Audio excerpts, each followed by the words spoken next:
जो कि आज 18 नवंबर है, लेकिन फिर भी हम लोग उसी क्रम में आगे की तरफ बहुत तेजी से बढ़ते हुए चलेंगे। आज हम लोग आधुनिक भारत के इतिहास में बात करेंगे, मॉडर्न इंडिया।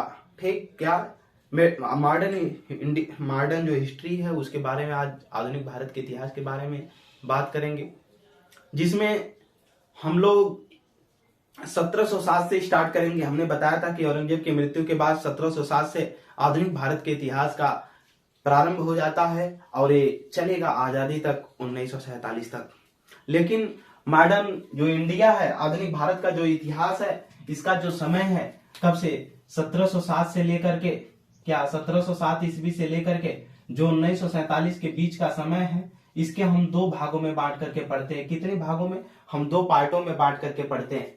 एक तो पढ़ते हैं आधुनिक भारत के इतिहास को हम दो पार्टों में कैसे बांट कर पढ़ेंगे, थोड़ा सा बस संरचना को समझना है। ठीक, ये 1700 जो 7 है, ठीक, इसको 1707 से लेकर एक 1885 तक, जब तक कांग्रेस का गठन नहीं हो जाता है। ठीक, कहीं कहीं 1857 की क्रांति से यही मान लिया जाता है, लेकिन ये 1885 है। और दूसरा जो हम पढ़ते हैं, ये 1885 के बाद से लेकर के कहां तक, 1885 के बाद से लेकर देश की आजादी 1947 तक। ठीक, ये पढ़ते हैं। 1707 से 1885 के बीच जो हम पढ़ते हैं, ये होता है आधुनिक भारत के इतिहास। क्या? आधुनिक भारत का इतिहास। ठीक, आधुनिक भारत के इतिहास के अंदर हम पढ़ते हैं।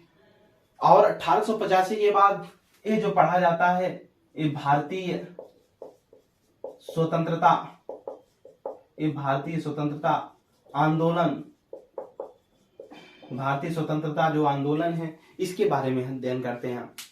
क्या हमने देखा, आधुनिक भारत के इतिहास 1707 से स्टार्ट होता है और आजादी 1947 तक चलता है। इसको हम दो पार्टों में बांट करके पढ़ते हैं। पहला 1707 से लेकर 1885, जिसको आधुनिक भारत का इतिहास कहते हैं। और इसके बाद आधुनिक भारत के इतिहास में ही 1885 से 1947 के बीच की जो तिथि है, इसको हम भारतीय स्वतंत्रता संघर्ष आंदोलन के नाम से जानते हैं। उसके बारे में हमको लोग पढ़ते हैं। 1885 भी भारतीय इतिहास की एक महत्वपूर्ण तिथि है, जिसमें कांग्रेस का गठन होता है।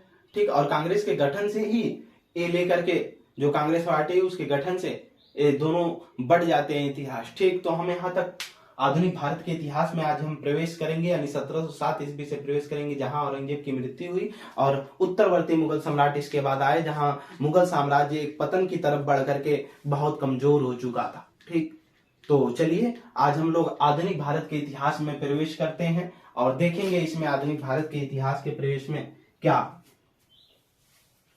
आधुनिक भारत के इतिहास के प्रवेश में सबसे पहले जो स्थिति आती है, वो आता है मुगलों का पतन। क्या आता है? मुगलों का पतन आता है। कि आखिर आधुनिक भारत के इतिहास में औरंगजेब के बाद क्या ऐसी स्थितियां थी कि जो कमजोर पड़ गया मुगल साम्राज्य, जो कि एक शक्तिशाली साम्राज्य हुआ करता था।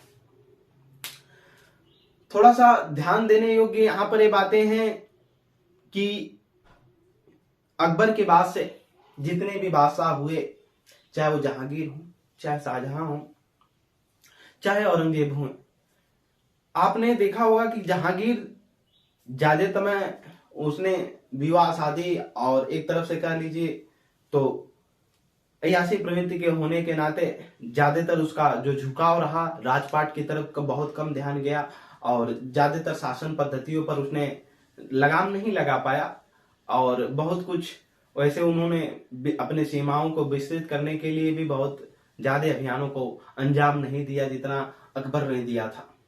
ठीक, बाबर के बाद जो कुछ भी हुमायूं ने जितना संघर्ष किया अपने जीवन में, उसके बाद अकबर ने जितने अभियान चलाए उसी को जहांगीर ने आगे बढ़ाया। इसके बाद का जो बादशाह आता है शाहजहां, आपने देखा होगा कि वो शुरू से ही विवाह करके इसके बाद 14 बच्चे हुए उसके।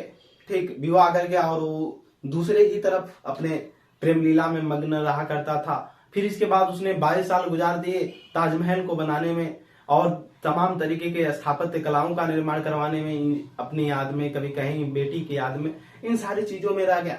फिर उसकी तबीयत खराब होती है, फिर उसके बेटों में उत्तराधिकार का युद्ध हो जाता है। यानी एक तरफ से जो बादशाह हैं उनका शासन की तरफ ध्यान कम रहा है, ठीक, और ज्यादातर वो ऐसे प्रवृत्ति के होने के नाते अपनी भोग विलासता में अपना समय गुजारते, ठीक। तो बाद में उत्तराधिकार का युद्ध होने के नाते शाहजहां के बाद उसके बेटे ने कई ज्यादा समय तक युद्ध लड़े, लास्ट में औरंगजेब विजयी हुआ और इसके बाद सभी भाइयों को खत्म करके अपने स्वयं राजगद्दी पर आया। फिर वैसा कोई औरंगजेब के मरने के बाद भी औरंगजेब के जो 5 पुत्र हुआ करते थे उसमें से एक जो अकबर द्वितीय था, एसएससी की परीक्षा में पूछा जा चुका है अकबर द्वितीय का किसका लड़का था, तो अकबर हुमायूं का लड़का था, लेकिन अकबर द्वितीय औरंगजेब का लड़का था। एसएससी 2017 में क्वेश्चन पूछा जा चुका है। तो औरंगजेब के भी 5 बेटे हुआ करते थे, सुल्तान और अकबर द्वितीय, इनकी मृत्यु हो गई थी, 3 ही बचे थे, एक मुअज्जम बचा था और एक आजम बचा था और एक बचा था कामबख्श। मुअज्जम, आजम और कामबख्श, यही 3 बचे हुए थे जो अलग अलग जगहों के सूबेदार हुआ करते थे। तो जब औरंगजेब की मृत्यु हुई तो ये 3 भाई जो बचे हुए थे, ठीक, आजम, कामबख्श और मुअज्जम, इनके बीच युद्ध हो गया, ठीक। और जब युद्ध हुआ तो लास्ट में मुअज्जम जो है सबको पराजित करके बहादुर शाह प्रथम, जो बहादुर शाह प्रथम की उपाधि से अगला सुल्तान बनता है 1707 में और 12 तक रहेगा। ये जब अपने समय में बादशाह बना तो बहुत बूढ़ा हो चुका था, तो बूढ़ा होने के नाते सही से इसने भी शासन पर एक तरीके से ध्यान नहीं दे पाया और शासन पर ध्यान न देने के पाने के कारण और वैसा कोई योग्य शासक इसके पहले नहीं था, इसी किसी तरह अपने भाइयों से लड़ करके अपने सिंहासन को पाया था। दूसरी तरफ से इसके समय में जो प्रांत हमने बताया था कि औरंगजेब की मृत्यु के बाद मुगलों के जो सूबा हुआ करते थे, प्रांत हुआ करते थे, वो करीब 22 पहुंच गए थे, 21-22, ठीक है। काबुल, कांधार और लगभग 12 से 14 तक उत्तर भारत में रहा करते थे और दक्षिण भारत में लगभग 6 प्रांत थे। तो बहुत बड़े प्रांत होने के नाते इसने भी बूढ़ा होने के नाते ज्यादा कुछ देखभाल नहीं कर पाया। तो इसके अगले उत्तराधिकारी बहुत कम समय तक जो शासन किए हैं, तो इसीलिए इसको बूढ़ा बादशाह या साहे बेखबर कहा जाता है। साहे बेखबर का मतलब जिसको शासन से कोई मतलब उसको कुछ बिना चिंता फिक्र का है, उसको कोई बिना खबर ही नहीं है, तो इसीलिए इसको बूढ़ा बादशाह या साहे बेखबर कहते हैं, ठीक। तो मुगलों का यही रहा कि उसने शासन पद्धति पर ज्यादातर ध्यान उतना नहीं दिया, क्योंकि शाहजहां स्थापत्य कला और प्रेम लीलाओं में अपने रह गया, इसके बाद भोग विलासता में रह गया। उसके बाद जो औरंगजेब आया उसने भी अपने भाइयों का कत्ल करके किसी तरह सिंहासन पर बैठा और उसने भी ज्यादातर अपना जो जीवन है अधिकतर दक्षिण भारत के अभियानों पर लगा दिया। अरे 1658 ईस्वी में उसने तो कहां पर, दिल्ली के लाल किला में, यहाँ आगरा में, और 59 में दिल्ली के लाल किला में अपना राज्याभिषेक करवाया और शासक बना। फिर 1680 में ही उसने अभियान, उसके पहले भी अभियानों को अंजाम देता रहा, फिर 1680 से फिर अभियान पर चला गया और दक्षिण भारत में गया। लगभग 30 से 31 सालों का समय गुजार करके उसने दक्षिण भारत में ही वहीं उसकी कब्र में अपने वहीं विलीन हो गया, ठीक। तो उसने भी ज्यादातर जो शासन पद्धति है बस वो इस्लामिक देश बनाना चाहता था, एक कट्टरवादी था, सुन्नी कट्टरवादी मुसलमान होने के नाते उसने भी अपने साम्राज्य को पूरी तरीके से विस्तार तो करना चाहा, लेकिन उतनी तरीके से उसको बना नहीं पाया। फिर आने वाले में उसके उत्तराधिकारी भी जो हुए, इसी प्रकार युद्ध लड़ते हुए धीरे धीरे मुगल साम्राज्य पतन की तरफ जा रहा है और 1857 की क्रांति के बाद मुगल साम्राज्य का पूरा पतन हो जाएगा।